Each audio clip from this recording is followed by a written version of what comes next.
mobile data problem in Samsung Galaxy phone. Let's see.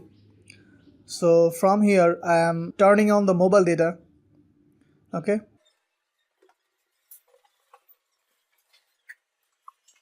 But see, mobile data is not working. Okay. So at first you have to choose which SIM you want to use for your mobile data. So from here click on this gear icon, and from here connections, and after that SIM card manager. From here click on mobile data, and I want to use SIM 1. So from here click on SIM 1. Okay, change. SIM 1 is selected, and after that you just go to mobile networks and then access point names. Then from here I want to use mobile data for SIM 1. So SIM 1 is selected, and click on add name. Here you will write internet, INTERNET, internet, then OK, and APN.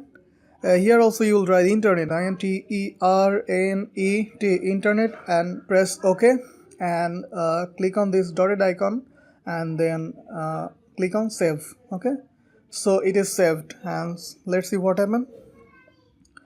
See, mobile data is on, and I am going to my browser or YouTube, and let's see what happened. And see, it is working. Okay, so in this way you can solve the mobile data problem in your Samsung Galaxy phone. So if you like my video, give a thumbs up, share this video with your friends. Thanks for watching, and see you in the next tutorial.